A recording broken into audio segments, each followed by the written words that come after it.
अगर आप घर में सुख और समृद्धि की कामना करते हैं तो ये 3 चीज पूजा घर में जरूर रखें। स्वयं भगवान श्री कृष्ण ने भी कहा है कि प्रत्येक व्यक्ति को अपने घर में एक छोटा सा पूजा घर या मंदिर बनाना चाहिए, जहां वह अपनी श्रद्धा और विश्वास के अनुसार अपने प्रिय देवी देवताओं की तस्वीरें, पूजा सामग्री और अन्य महत्वपूर्ण चीजों रख सके। लेकिन हमारे शास्त्रों में यह भी बताया गया है कि जितना कुछ चीजों को मंदिर में रखना शुभ होता है, उतना ही कुछ चीजों को रखना अशुभ भी हो सकता है। कुछ ऐसी वस्तुएं होती हैं जिनसे घर में नकारात्मकता बनी रहती है, परिवार में लड़ाई झगड़े होते हैं और धन की हानि हो सकती है। आज के प्रवचन में हम उन्हीं अशुभ चीजों के बारे में जानेंगे जिन्हें लोग कई बार अनजाने में अपने घर के मंदिर में रख देते हैं। अगर आपके घर के मंदिर में भी ऐसी चीजें रखी हुई है तो उन्हें तुरंत वहां से हटा दें और किसी दूसरे स्थान पर रख दें, लेकिन भूलकर भी पूजा घर में ना रखें। कुछ लोग ऐसा इसलिए करते हैं क्योंकि उन्हें लगता है कि ये चीज धार्मिक है और इनकी पूजा की जानी चाहिए। लेकिन सच ये है कि इन चीजों को मंदिर में रखना वातावरण को नकारात्मक बना सकता है और ये परिवार के लिए हानिकारक हो सकता है। आज हम इस प्रवचन में हम जानेंगे कि कौन सी वे चीजें हैं जिन्हें आपको अपने पूजा घर से हटाकर कहीं और रख देना चाहिए। ध्यान से समझें कि क्या आपके घर के मंदिर में कोई ऐसी वस्तु तो नहीं रखी हुई है जो आपकी परेशानियों का कारण बन रही है। भगवान श्री कृष्ण ने कहा था कि कलयुग में लोग कुछ अशुद्ध चीजों को धार्मिक मानकर उनकी पूजा करेंगे, जबकि शास्त्रों में उन्हें वर्जित माना गया है। ये भविष्यवाणी उन्होंने पहले ही कर दी थी। आजकल लोग भटक जाते हैं और गलत चीजों को धार्मिक मानकर पूजा करने लगते हैं। भगवान श्री कृष्ण के अनुसार हमारे देश का ये परंपरा मिट्टी से जुड़ी हुई है, इसीलिए पूजा घर में पारंपरिक मिट्टी का दीपक जरूर होना चाहिए। अगर आप मिट्टी का दीपक नहीं रख सकते तो धातु के दीपक का उपयोग करें, और अगर आपकी भगवान में गहरी का आस्था है तो आप उपला का दीपक जलाकर उसमें गुड़ और घी डाल सकते हैं। इससे घर में सुख शांति बनी रहती है। अब हम जानेंगे उन चीजों के बारे में जो पूजा घर में जरूर होनी चाहिए। सबसे पहले स्वस्तिक, ये घर में सौभाग्य और समृद्धि का प्रतीक माना जाता है। आप इसे रोली से बना सकते हैं। इसके बाद आता है कलश।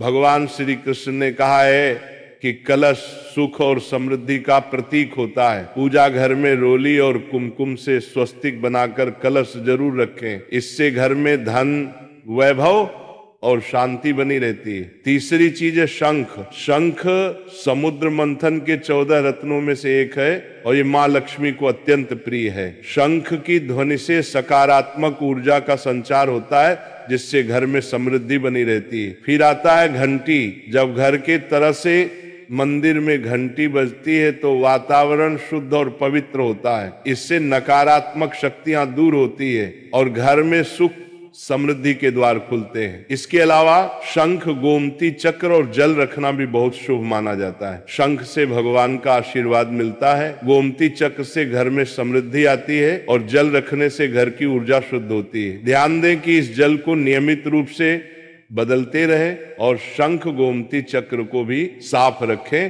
ताकि घर का माहौल हमेशा सकारात्मक बना रहे। अब अगली बात शिवलिंग के बारे में है। अगर आप घर में शिवलिंग रखते हैं तो ये आप बहुत पवित्र माना जाता है, लेकिन ध्यान रखें कि शिवलिंग को हमेशा उत्तर या पूर्व दिशा में रखें। इसे ऐसे स्थान पर रखें जहां ज्यादा हलचल ना हो और ये हमेशा स्वच्छ रहे। इससे पूजा का प्रभाव अधिक लाभकारी होता है। अब हम उन चीजों के बारे में बात करेंगे जिन्हें पूजा घर में नहीं रखना चाहिए। सबसे पहले गणेश जी की विषम संख्या में मूर्तियां। पूजा घर में गणेश जी की मूर्तियां 3 या 5 की संख्या में ना रखें। 2 गणेश जी की मूर्तियां रखना शुभ माना जाता है। यदि आप अपने मंगल की कामना करते हैं तो गणेश जी की मूर्ति को मुख्य द्वार पर अंदर की ओर मुंह करके रखें, बाहर की ओर नहीं। दूसरी चीज है टूटे हुए चावल। पूजा घर में कभी भी टूटे हुए चावल ना रखें क्योंकि नकारात्मक ऊर्जा का संचार करते हैं। पुराने चाहे हुए चावल भी ज्यादा समय तक नहीं रखना, इन्हें समय समय पर हटा देना चाहिए। तीसरी चीज है पूर्वजों की तस्वीर। पूजा घर में मृत पूर्वजों की तस्वीर रखना अशुभ माना जाता है, क्योंकि मृतकों का स्थान देवताओं के बराबर नहीं होता। इसे अलग स्थान पर रखना चाहिए ताकि पूजा घर की पवित्रता बनी रहे। इससे घर के वातावरण में नकारात्मकता आ सकती है। चौथी चीज है साधु संतों की मूर्तियां। अगर आप किसी साधु संत को मानते हैं तो उनकी तस्वीर दीवार पर लगा सकते हैं, लेकिन पूजा घर में नहीं रखनी चाहिए। इसी तरह भैरव जी, शनिदेव और काली माता की मूर्तियां भी पूजा घर में नहीं रखनी चाहिए। साथ ही माता लक्ष्मी की खड़ी हुई मूर्तियां की पूजा भी नहीं करनी चाहिए। माता लक्ष्मी हमेशा बैठी हुई मुद्रा में होनी चाहिए। ध्यान रखें कि घर के पूजा मंदिर में एक से ज्यादा देवी देवताओं की तस्वीरें या मूर्तियां नहीं रखनी चाहिए। इससे पूजा की ऊर्जा का संतुलन बिगड़ सकता है, उसका प्रभाव कम हो सकता है। एक ही देवी देवता की तस्वीर या मूर्ति रखें ताकि पूजा के समय उनकी ऊर्जा सही तरीके से आपके जीवन में पहुंचे। भगवान की मूर्तियां और तस्वीरें हमेशा अच्छी स्थिति में रखें।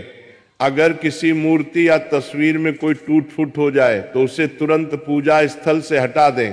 टूटी हुई मूर्तियां घर की ऊर्जा को नकारात्मक बना सकती हैं और पूजा स्थल की पवित्रता भी कम कर सकती है। तो ये है वे चीजें जो आपके पूजा घर में नहीं होनी चाहिए। इन छोटी छोटी बातों का ध्यान रखकर आप अपने घर को सुखमय बना सकते हैं। तो भक्तों, थोड़ा अपने घर पर भी ध्यान दो। यहाँ वहां जमाने का बिल्कुल नई दिवाली आ रही है। अपने घर को बढ़िया स्वच्छ और साफ सफाई कर कुछ चीजों को ध्यान में रखते हुए अपना कार्य करें। अब हमसे एक व्यक्ति की ओर से एक प्रश्न पूछा गया कि क्या स्त्री शंख बजा सकती है? हाँ भाई, बिल्कुल हाँ, स्त्रियां शंख बजा सकती हैं, लेकिन धार्मिक मान्यताओं के अनुसार कुछ विशेष परिस्थितियों में इससे बचना चाहिए। आमतौर पर पूजा या धार्मिक अनुष्ठानों में शंख बजाना महिलाओं के लिए वर्जित नहीं है। हालांकि कुछ धार्मिक मतों के अनुसार गर्भवती होने पर या मासिक धर्म के दौरान शंख बजाना नहीं चाहिए, क्योंकि इससे नाभि पर दबाव पड़ता है जो उन अवस्थाओं में हानिकारक हो सकता है। कब बजा सकती है? सामान्य पूजा और अनुष्ठानों में अधिकांश समाज और परंपराओं में महिलाएं धार्मिक कार्यों और पूजा पाठ के दौरान शंख बजाती हैं। स्वास्थ्य लाभ के लिए शंख बजाने से शारीरिक लाभ भी मिलते हैं, जैसे फेफड़े मजबूत होते हैं। कब नहीं बजाना चाहिए? गर्भावस्था में। जब महिला गर्भवती हो तो शंख नहीं बजाना चाहिए, क्योंकि इससे नाभि पर दबाव पड़ सकता है।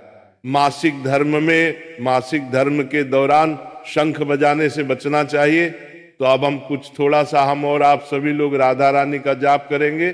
तो आप सब मेरे साथ बोलना, जय राधा रानी, जय राधा रानी, जय राधा रानी, जय राधा रानी, जय राधा रानी, जय राधा रानी, जय राधा रानी, जय राधा रानी, जय राधा रानी, जय राधा रानी, जय राधा रानी, जय राधा रानी, जय राधा रानी, जय राधा रानी, जय राधा रानी, जय राधा रानी, जय राधा रानी, जय राधा रानी, जय राधा रानी।